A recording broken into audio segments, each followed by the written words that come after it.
Papo Pet Podcast da DocG. E a DocG tem como missão, né, fazer com que os pets vivam mais e melhor. E como a gente sabe, o Papo Pet vai trazer aos ouvintes, né, uma imersão aí no universo dos pets, né, Jennifer? Sim, eu sou a Jennifer. E eu sou a Rayane. E o Papo Pet ele vai apresentar episódios quinzenais sobre assuntos diversos, sobre nutrição, comportamento, marketing, vendas, tudo relacionado aí ao universo pet. Exatamente. E, né, como a gente falou, que esse primeiro episódio ia ser imperdível, estamos aqui com a nossa primeiríssima convidada, a doutora Ananda, que vai nos trazer, né, um pouco sobre esse assunto aí da evolução dos animais, da nutrição, falar um pouquinho sobre, né, doutora? Sim, eu agradeço, fico feliz de vocês terem me convidado para ser a primeira participante aí do podcast. Imagina, o prazer é todo nosso.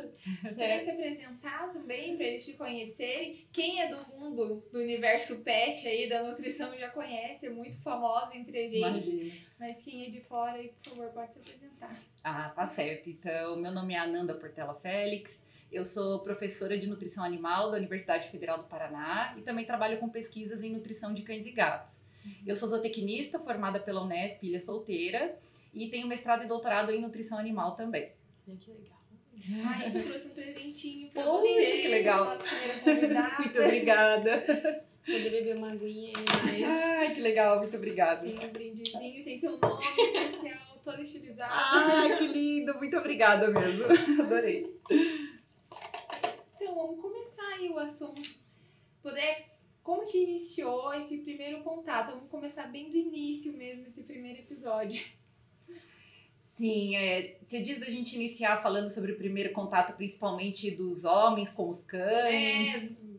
Como que aconteceu com os cães, com os gatos? Como que começou essa interação aí? Sim, então, na verdade, assim, é bem difícil a gente levantar todo o histórico de realmente como isso começou, né? Mas existem algumas hipóteses que já são bem aceitas, que a domesticação do cão e do gato foram completamente diferentes, né? Então, acredita-se que a domesticação do cão, ela foi bem mais antiga do que a do gato, então, pelo menos há 10 mil anos atrás, né? Mas tem alguns dados científicos que mostram que pode ter ocorrido até 30 mil anos atrás. Nossa. Aí, assim, como que eles conseguem saber exatamente quando que começou, né? Sim. Uma das questões que a gente pode avaliar para saber quando que começou essa domesticação, essa convivência mais próxima, é principalmente avaliando os ossos de humanos e de cães que foram enterrados próximos. Então, isso demonstra que provavelmente eles tinham alguma proximidade, né, por estar enterrado próximo. Então, tem alguns que já foram encontrados há 30 mil e alguns relatos há 40 mil anos atrás. Nossa, e esses fósseis, eles são ligados aos cachorros, né, por exemplo, que a gente conhece hoje, ou a senhora acha que está mais ligado aos lobos, por exemplo, né? Ah, ótima pergunta. Então, esses mais tardios, não, né? Na verdade, é o contrário. Esses mais antigos, eles são principalmente de lobos. Então, hoje em dia, com as ferramentas moleculares bem avançadas, é possível fazer todo o genoma dos ossos mesmo, do DNA encontrado nesses ossos, para identificar a similaridade genética do que seria o cão doméstico e o que seria o lobo, né? Sim. Então, esses mais antigos são principalmente de lobos, mas tem alguns de 20 mil anos atrás que já tem uma similaridade genética mais com o cão que a gente conhece hoje. E é engraçado pensar nisso, porque a gente, pelo menos eu pensei agora, eu falei, nossa, hoje em dia, por exemplo, se a gente andar num lugar assim meio hostil com lobos, a gente pode ser atacado. Isso. E antigamente o homem convivia assim super de boa, né? Então eu fico, gente, como é que aconteceu toda essa evolução e depois... Eu já tive um spoiler desse assunto, porque eu já fui aluna da professora de nutrição de cães e gatos, né? Mas acaba que indícios que eram animais mais vulneráveis, né? Em situação de vulnerabilidade, não o líder da matilha que chegava lá e era um amigo. Ficava com a gente. Perfeito, isso é muito importante destacar, né? Porque Sim. o lobo, ele é uma espécie que realmente, por ser um predador, por todas as características, ele realmente é selvagem. E ele realmente não teria um convívio próximo do homem, é perigoso, né? Então, provavelmente o que acredita-se era exatamente isso, né? Animais mais vulneráveis, então, ou lobos filhotes, lobos que por algum motivo se separaram da alcateia, que estavam doentes, estavam com algum problema, então puderam se aproximar do homem porque não tinham condições de atacá-lo, por exemplo, né? Sim. E como você considera assim, o principal motivo para ele ter se aproximado da gente, esses animais mais vulneráveis? Sim, então a gente não sabe, e isso é bem legal vocês terem comentado, porque a gente não sabe exatamente quem iniciou essa aproximação, né? Então, eu trabalho com nutrição animal, então tudo acaba girando em torno da nutrição, ou eu tendo a puxar para esse lado, né? Mas como é claro que a nutrição é uma questão básica de sobrevivência, acredita-se que os animais mais vulneráveis vinham atrás de restos de alimento de humanos, porque eles não tinham condições de caçar ou se alimentar sozinhos. Então, acredita-se que principalmente há 10 mil anos atrás, mais ou menos no período neolítico, que foi quando o homem deixou de ser nômade para começar a dominar a agricultura, a firmar aldeias, a plantar. Então, ele estabelecia essas aldeias e por causa disso sobrava restos de comida ali. E esses animais provavelmente se aproximavam para comer de uma maneira mais fácil, né? E daí acaba que ia criando um vínculo, né, com aquele humano ali, com aquele grupo de pessoas, e daí Isso. E nós, eu acho que nós humanos sempre tivemos essa característica e principalmente, né, de achar interessante o animal e falar, olha, esse animal não tá me atacando, ele tá parecendo dócil. Então, o humano também tinha interesse em se aproximar, hoje em dia né? eu até me questiono essa quem que domesticou quem, porque eu sou bem domesticada pela minha. Eu também. Completamente domesticada. Eu que acato as regras dela. Felizmente, uma vergonha.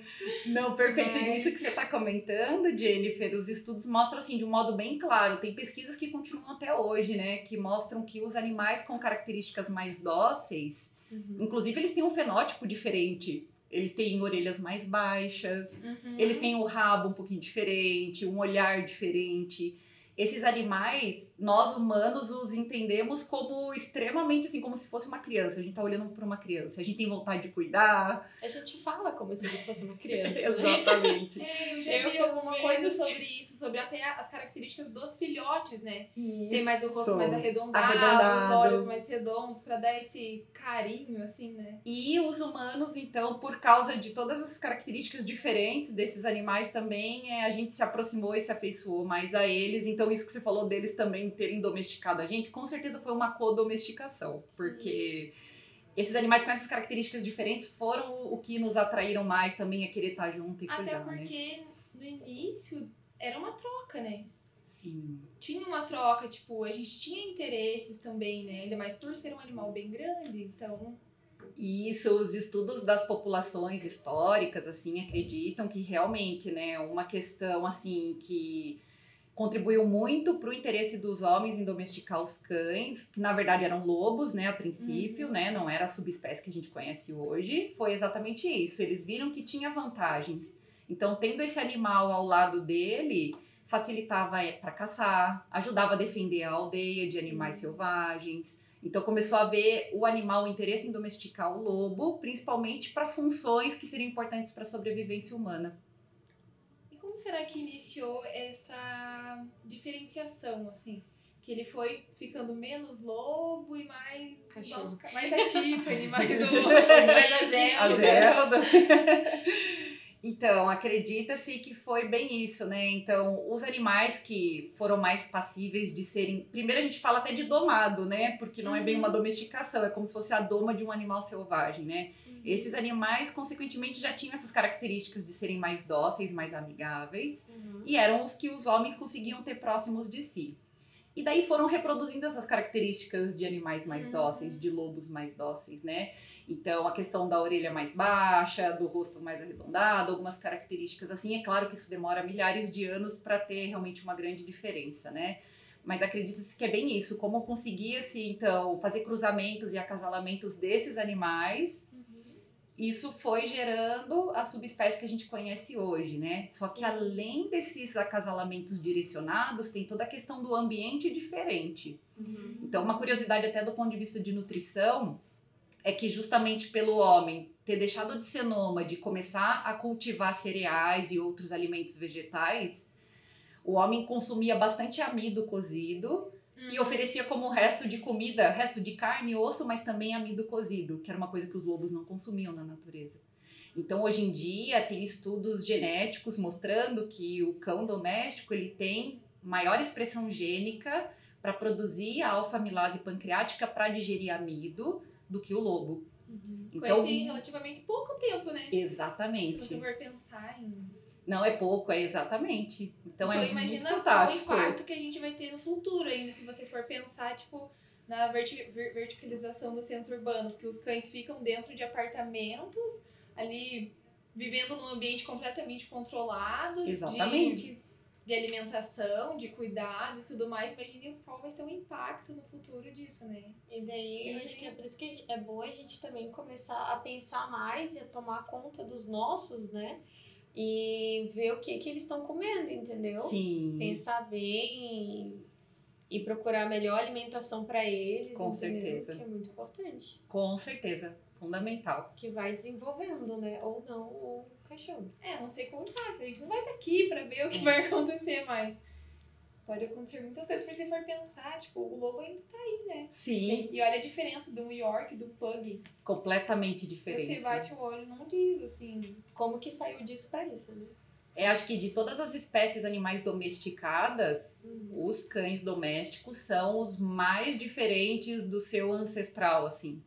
Sim. E é fantástico e realmente é algo, assim, praticamente inexplicável mesmo, porque você ter um chihuahua, o pug, e ter um dog alemão, né, completamente diferente.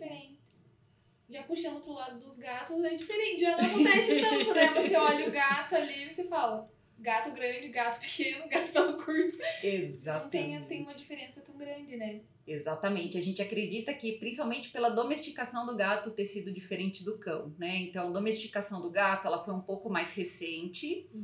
Também acredita-se que seja perto dos 10 mil anos atrás, só que a diferença é que o cão tem relatos de até 30 mil anos atrás, já tem iniciado esse contato com o lobo cinzento mais próximo, né?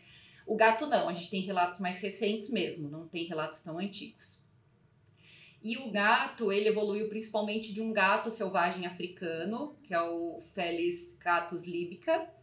E esse gato selvagem africano, ele é um felino, só que de porte menor.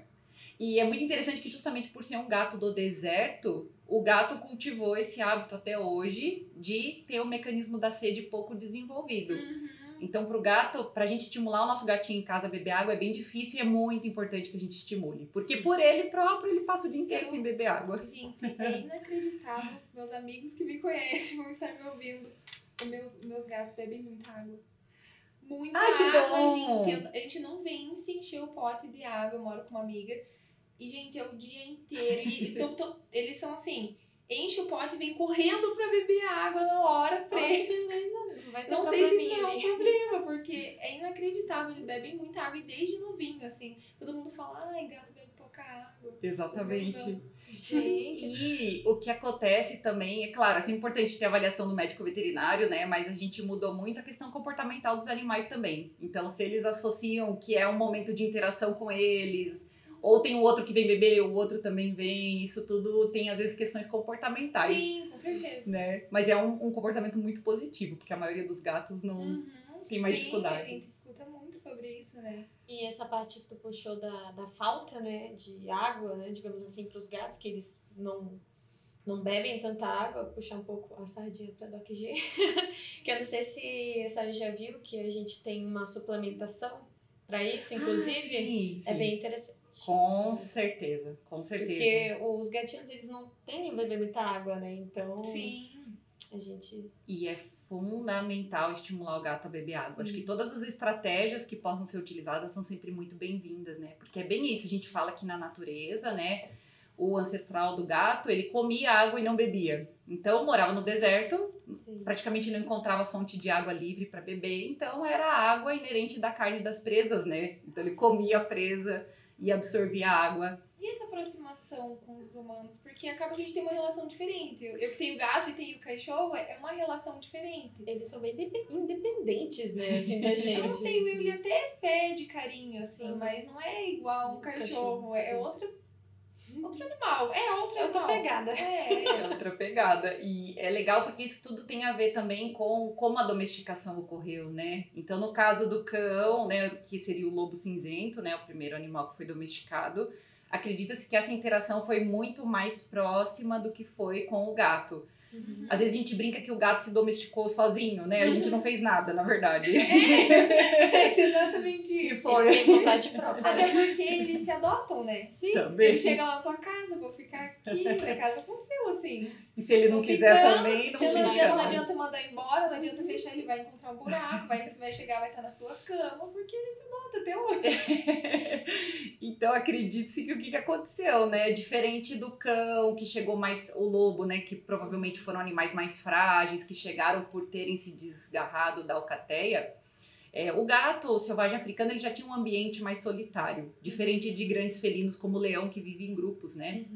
Então acredita-se que principalmente na região do Egito, esses gatos se aproximaram das cidades porque o homem tinha grãos estocados nas cidades e isso atraía muitos roedores.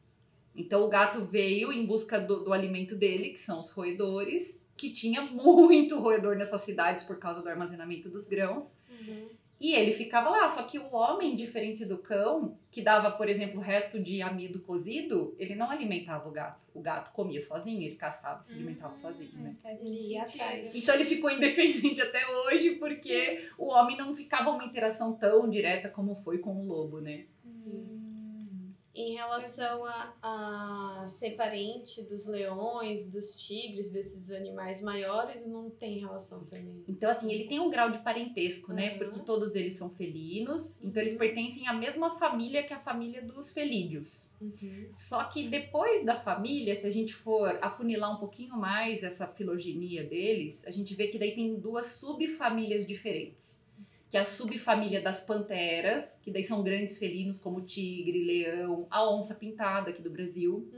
E a gente tem a subfamília feline. Essa subfamília feline é principalmente de felinos menores. Sim. Aí o gato, a jaguatirica e até o lince, que é maiorzinho, também pertence. Então muitos deles são animais mais solitários, inclusive. E esses outros, como a jaguatirica e o lince, impossível de ser domesticado, né? Porque Impossível, não Selvagem digo, mas deve demais. ser difícil. Seria bem Meu difícil, pai. seria bem difícil. Assim, tem pessoas que têm leão, né? Tem. ai, eu acho a coisa mais linda, filhotinho de leão, eu fico olhando, É maravilhoso de lindo, né? Eu acho lindo isso, eu mas vontade ai, de chegar assim. eu acho selvagem. Cuidado. Só não dá pra levar pra casa. Meu pai do céu, senão capaz de acontecer um acidente ali. Exatamente, aí vai muito disso, né? Um animal maior e mais forte, ele tem um poder de machucar maior, né? Então é um processo mais difícil, né? Perigoso. É mais perigoso. Ai, gente. E eu tava olhando pra esses produtos aqui, falando, não tem nada a ver com o assunto dos gatos, né? Mas eles também podem ser usados em gatos e eu acho que a gente podia falar um pouco deles, que eles estão chamando tanta atenção aqui em cima, se bem que só quem tá vendo a gente pelo YouTube, né, vai poder conseguir ver. ver. A gente tá tendo um lançamento aí essa Isso. semana da DocG.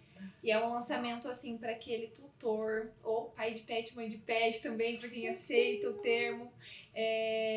Shampoo e condicionador sólido, super prático, econômico, sustentável. É assim, um produto muito legal aí para quem tem interesse em Vegano, né? vegano.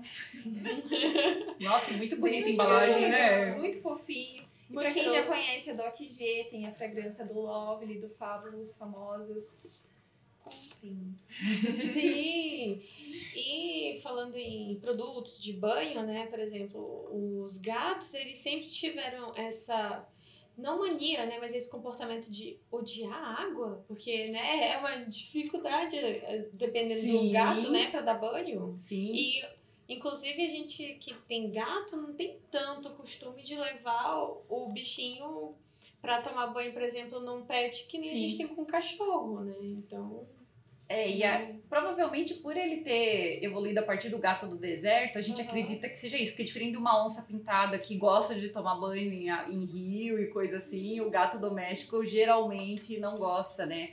Mas vai muito também de uma questão da gente acostumar desde pequenininho, né? Mas é que eu acho que é bem isso, né? A gente já tem isso, o gato não gosta de água, então você não acostuma ele também, né? De uma maneira bem tranquila, bem pra não Sim. assustá-lo, né? Ele não gosta nem de beber água direito. Tem a mania de jogar água no copinho Isso. e ficar com frio. Então, Eu não sei se eu que não era muito atenta a essas questões comportamentais, ou se está em alta esse assunto agora no momento, mas eu vejo muito isso de avaliar o comportamento, como teve essa evolução até da comunicação. Eu fico assistindo aqueles vídeos de tapete com botão, sabe? Ah, que legal, O sei. cachorro monta frase. O gato monta frase. Ele fala, eu quero ir lá fora, agora, eu quero comer agora. Você já viu? Eu acho que eu já vi um negócio que a mulher ela monta um tapete assim enorme, cheio de botões, e cada botão tem uma palavra diferente, né? Um som, e daí ele vai aprendendo. Ele vai lá, aprende. Formar uma frase, né? Ele Incrível. monta a frase, eu acho Sair, incrível, passear, gente. comer. Nível de comunicação que Sim. tá tomando um rumo, assim. Sim. Eu percebi que com a pandemia isso veio muito à tona. Talvez, com certeza, já existia, assim. Mas agora no meu feed aparece muito. E tem cachorro que tem um tapete, assim, com, sei lá, 15 botões. Nossa. Chama Incrível, o pai, né? a mãe, a hora que quer comer, a hora que quer sair, a hora que quer ir no banheiro. Fala agora, o momento. É incrível, Sim, né? não. Incrível. Tipo, é o nível de essa evolução deles, de chegar nesse ponto de a gente conseguir Na comunicação, né? chegar nesse ponto de comunicação É incrível. é assustador e incrível. Mas é muito legal, assim, até a gente que convive, né? Ela é tutora da Zelda, ia nas aulas às vezes. É uma gatinha? É uma É cachorrinha. uma cachorrinha. E a gente conhece, né? Sim. A gente sabe, às vezes, num olhar, Sim. que quer ir no banheiro, Sim. não quer comer.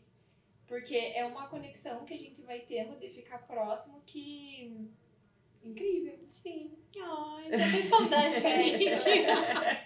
Não, e é bem isso. A nossa interação é tão grande, é tão íntima, é tão inexplicável mesmo que eles... Eu também acredito que daqui a algum tempo eles vão evoluir para ter uma comunicação ainda mais clara com a gente, né? Sim. Já é muito clara, principalmente os que são mais estimulados, né?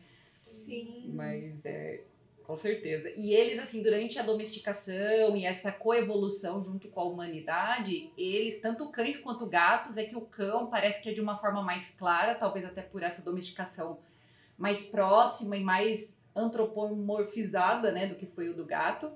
Mas eles foram domesticados tendo maior capacidade, inclusive sonora, como você comentou, de se comunicar com a gente. Porque se a gente compara com o lobo, por exemplo, o lobo é um animal que não late. E por que Eles os são cães... ruivas, né? Exatamente. Então, por que os cães latem, né? Nossa, Então, para que... não fazia a menor ideia. Durante essa domesticação, assim, no lobo, o que se identifica é que filhotes emitem algo muito parecido a um latido mesmo, né? Mas quando eles se tornam adultos maduros, eles param praticamente de emitir esse som. No máximo, algo um pouco parecido com um latido, mas não é repetido. Eles não ficam au, au, au, au, au. No máximo, um rau, pra espantar alguém ou numa briga por hierarquia, né? Essa questão do latido repetido é só em cães. E provavelmente também durante o processo de domesticação, para ser essa comunicação mais clara e essa troca de informações entre as pessoas e os lobos, foram selecionando os animais e o homem foi reforçando esse comportamento de latir. Sim. Então, enquanto na natureza só os filhotes fazem isso, os filhotes de lobos, para pedir coisa para mãe ou para brincar com os irmãos, o homem, no processo de evolução do cão e de domesticação, ele ficou reforçando esse comportamento. Quer ver um exemplo? É o que a gente faz em casa. Então, em casa, por exemplo, você tem um filhote de cão, e daí ele late e você vai correndo ver o que ele quer. Ele late perto do pote de ração, você dá. Você reforça, então ele fala, não vou parar de fazer isso. E ele continua. Nos lobos, isso não é reforçado, eles param de fazer. Então, de novo, a gente também reforça essa comunicação com eles, né? O comportamento é uma área, assim... É muito legal, Quem né? estuda isso, vai a fundo, assim, você mesmo, assim, na melhor da boa intenção, tá fazendo alguma coisa que às vezes tá reforçando um comportamento que não é desejável. Exatamente. Eu sei. sei porque eu fiz isso em casa. Acostumado. A gente acha engraçadinho, a gente acha bonito, mas depois pode ser um pouquinho difícil de lidar, né? Mas a gente reforçou isso e a gente mudou esse comportamento também, totalmente diferente do lobo, o cão agora. E em questão da evolução da nutrição, né, animal, como que começou e como que a senhora acha que vai ser a nutrição do futuro, digamos assim, para os animais, sabe? Como que a gente que pergunta deve legal. cuidar dessa alimentação deles? eu acho muito importante essa sua pergunta para a gente ter até a oportunidade de comentar uma questão básica, né? A gente fala em nutrição, nutrição, nutrição, e o que a palavra nutrição lembra, né? Nutriente. Sim. E a gente fala tanto nutrição e que remete a nutriente porque é, né, o início da palavra, o fundamento da palavra, mas a gente fica focando muito mais em alimentação do que em nutrição. O que eu quero dizer com isso, né? Infelizmente, às vezes a gente esquece que o mais importante são os nutrientes que devem ser ingeridos de forma balanceada e de modo seguro. Sem excesso, sem deficiências e sem toxinas ou micro-organismos patogênicos, né? Porque o alimento pode ser perecível. Sim.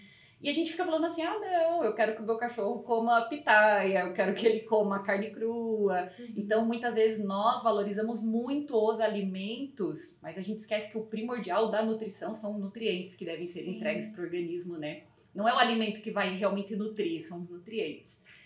Então, acho que uma coisa muito importante quando fala mesmo de nutrição do futuro é a gente cada vez mais conhecendo necessidades nutricionais desses animais, a gente fornecer de modo mais assertivo os nutrientes que eles precisam, sem muitos excessos. Porque o que acontece de novo, né? A gente falando de evolução, domesticação, pensa assim, o lobo é carnívoro, então eu quero que o meu cão coma carne crua. Não, ele é uma subespécie diferente, ele evoluiu inclusive comendo amido cozido. Ele mudou até a produção de enzimas dele por causa disso. Ele é uma subespécie diferente do lobo, bem diferente. Então, o lobo, por diversas razões dele de evolução, come carne crua, mas o seu cão não deve comer carne crua. Então, a gente não deve dar carne crua para os nossos bichinhos, gente, por favor. Deve dar uma alimentação balanceada. Formulada, balanceada, correta, porque é uma questão de saúde, né? Exatamente. Imagina você tá ali com o seu animalzinho, maior amor e carinho, e não tá alimentando ele corretamente. Exatamente. E a gente vê disso tudo que a gente tá falando, que a nutrição do futuro, disso de fornecer nutrientes de modo mais assertivo, é inclusive reduzir excessos, porque às vezes a gente fica assim, então de novo voltando pro lobo. Então eu entendi, eu não posso dar carne crua, não é aconselhável, né? Até porque tem um risco microbiológico de contaminação muito grande, né? Mas o que acontece? O excesso de proteína, que muitas vezes a gente quer dar muita proteína, porque a gente é carnívoro, tem que pôr muita proteína. O excesso de proteína, o nosso organismo, assim como o organismo dos cães, ele não aproveita, ele joga fora via urina. E daí o que acontece, né? Olha o preço da carne, olha o preço da proteína animal, né? Tanto questões de preço, por que é tão caro, né? Porque é muito caro para produzir até no sentido do meio ambiente também. Então você dá muito excesso de uma coisa que não vai ter benefício, que ele vai jogar fora, mas ambientalmente falando e questão de preço é muito oneroso. Então a nutrição do futuro a gente está caminhando para bem isso, fornecer os nutrientes sem muito excesso também. E até o excesso de alimentação, porque levar um animalzinho ali um sobrepeso é muito fácil. É muito fácil, é muito complicado, é muito difícil de reverter. Muito difícil. O planejamento ali para redução de peso E digo, olha, é muito difícil depois que ele tá com excesso de peso de reverter por vários motivos. Um deles é porque ele já se acostumou com aquele volume e frequência de alimentação. Então, ele vai sofrer também no processo de perda de peso, né? Mais ou menos, mas é muito importante que esse processo de perda de peso seja feito. E segundo, não sei se vocês sabem que o tecido adiposo tem memória. Então, o que o tecido adiposo faz? A memória dele é quando que eu fui o maior tecido adiposo possível. Foi há 2 semanas atrás, porque ele tá perdendo peso. O organismo, ele sabota, ele faz de tudo para absorver e armazenar aquela mesma gordura que ele já teve um dia. Então, o processo de perda de peso ele é bem difícil, porque fisiologicamente o organismo tende a acumular mais gordura para ter aquela memória que ele teve. Não, eu já fui maior que isso. E isso porque a gente evolui bastante, né, em relação a essa humanização dos pets, porque se a gente pensar, antigamente o pet era criado no quintal, comia resto de comida, entendeu? Isso. A gente não se importava muito com os nutrientes ali que ele estava ingerindo. Hoje em dia, o pet vive dentro de casa, dorme na cama, a gente lê o rótulo ali da ração que a gente está comprando, por exemplo. Até o problema é o excesso do zelo. Nossa, eu vou dar muita ração pra ele, porque eu gosto muito, ele tá pedindo, ele tá com fome. Não pode ter grandes quantidades. Exatamente. E daí gera muitas doenças, né? Muitos problemas físicos. E qual que é a dificuldade disso, né? A gente tem 2 dificuldades maiores. Uma delas é que nós humanos a maior forma de demonstrar carinho é por meio da nutrição. Então, assim, eu gosto muito da Jennifer, eu vou trazer um bolo pra você. Né? E quanto mais a gente alimenta, mais pra gente, mais carinho a gente tá dando. Então, essa é uma dificuldade. E a segunda é que a gente esquece que eles não são humanos. Então, por exemplo, eu tenho 65 quilos, a Zelda tem 12. Se eu como, sei lá, 400 gramas de um negócio, eu não posso dar 400 gramas pra ela também. Sim. Ela é importante menor. ter esse clique, né? Eles são menores, geralmente, né? Tirando algumas raças de cães, Sim. então E a gente esquece. dependendo do porte da raça também, a gente tem que prestar atenção nas quantidades ali, nos nutrientes que a gente está dando para eles também, né? Com certeza. Então, assim, é muito importante. Eu sei que muitas vezes a gente quer dar, assim, eu acho bonito, eu quero cozinhar pro meu pet. Então, assim, se você for fazer isso, realmente precisa de um profissional orientando. Hoje em dia tem muitas marcas de alimentos que oferecem diferentes tipos de formas. Sim. Você pode comprar alimentação que você acredita que seja mais natural para ele também. Né? Então, às vezes é mais seguro você ir para uma opção do mercado do que você tentar fazer em casa, principalmente se for sem orientação. Sem orientação não deve ser feito nunca, né? Sim. É isso, gente. Tá vendo? Muito bom ter, né, você aqui com a gente. Foi enriquecedor a conversa, né? Enriquecedora. Que bom, fico feliz. A gente pode pensar, assim, pra dar um resumão, assim. Qual é o principal benefício dos pets aí com a gente? Nossa, é difícil até de pontuar, né? Qual será esse principal benefício? Porque tem, né? A gente tá mantendo eles aí próximo há tanto tempo. Qual você consideraria esse principal benefício? Eu acho que é incrível, bem uma coisa que a Jennifer tinha comentado também, você também, que a gente foi evoluindo junto com eles e o papel do pet na nossa vida, na humanidade, ele foi evoluindo e mudando para as nossas necessidades também, né?